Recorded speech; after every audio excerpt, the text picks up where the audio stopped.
Salam sejahtera jemaat yang terkasih, sungguh bersyukur untuk anugerah kebaikan Tuhan yang boleh kita alami sampai saat ini. Sebelum kita akan membaca dan merenungkan firman Tuhan, mari kita berdoa. Terima kasih Tuhan untuk kasih setiamu yang tidak pernah berkesudahan di dalam hidup kami. Kalau kami boleh ada sebagaimana kami ada sampai saat ini, semua karena berkat dan anugerah-Mu. Saat ini kami akan membaca merenungkan firman-Mu. Allah Roh Kudus biarlah berbicara kepada setiap kami pribadi lepas pribadi. Kami siap belajar firman-Mu di dalam nama Tuhan Yesus. Kami berdoa dan bersyukur. Amin. Bagian firman Tuhan yang akan saya bacakan dari 2 Korintus pasal 12 ayat yang ke-10. Demikian bunyi firman Tuhan. Karena itu aku senang dan rela di dalam kelemahan, di dalam siksaan, di dalam kesukaran, di dalam penganiayaan dan kesesakan oleh karena Kristus. Sebab jika aku lemah, maka aku kuat.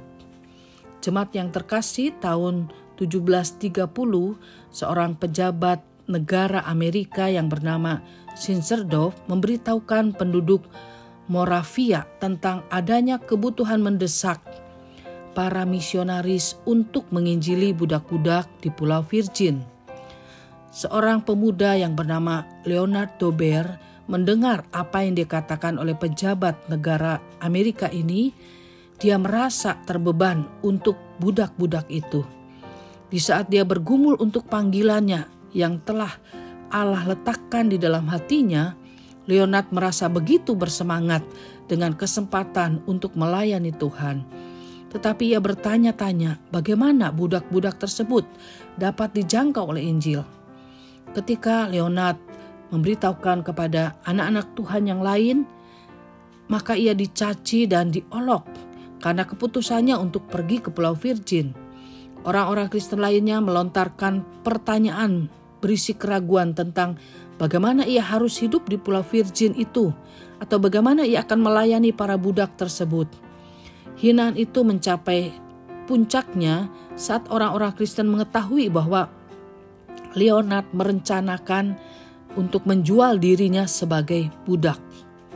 Ketika Leonard menghadapi tantangan dari orang-orang Kristen lainnya, ia berpikir bahwa jika ia pergi sebagai utusan negara, ia akan diperlakukan berbeda. Tetapi karena ia adalah pelayan Kristus yang ditetapkan untuk mengabarkan Injil, maka ia rela dianggap menjadi orang yang rendah, orang yang tidak punya kedudukan apapun. Tidak ada harga yang terlalu tinggi, pikir Leonard, karena Tuhan Yesus sendiri sudah rela menanggung aniaya, siksaan, bahkan mati untuk dirinya. Leonard bersiap-siap menghadapi kondisi kerja yang mengerikan, yang berat, dan ia menjual dirinya sebagai budak dan menanggung kehinaan perbudakan. Semuanya ini dilakukannya hanya untuk memberitakan Injil kepada budak-budak yang ada di Pulau Virgin. Dalam usia yang masih sangat muda, yaitu 18 tahun, Leonard Dober menjadi budak perkebunan tebu di Pulau Virgin. Dia sebagai misionaris pertama Moravian. Leonard memilih untuk tinggal di sebuah pondok kecil di mana ia dapat bekerja dengan para budak tersebut. Dalam 3 tahun pelayanannya, ia berhasil memenangkan jiwa sebanyak 13.000 orang. Orang-orang boleh percaya dan menerima Kristus sebagai juru selamat pribadinya. Jemaat yang terkasih, harga apa yang sudah kita bayar untuk memberitakan kabar baik kepada orang lain? Penderitaan apa yang sudah kita tanggung di dalam usaha untuk membawa orang lain kepada Kristus? Menerima olokan dan hinaan karena nama Kristus itu belum seberapa jika dibandingkan dengan mereka yang benar-benar merelakan seluruh hidup, bahkan kesenangan mereka bagi Kristus tanpa peduli lagi dengan harga diri, popularitas dan kedudukan mereka. Seperti Tuhan Yesus telah meninggalkan segala kemuliaannya dan datang sebagai manusia yang hina ke dalam dunia ini, apakah kita juga sudah mengorbankan sesuatu bagi Kristus? Kristus bahkan rela menyerahkan nyawanya untuk kita sekalian.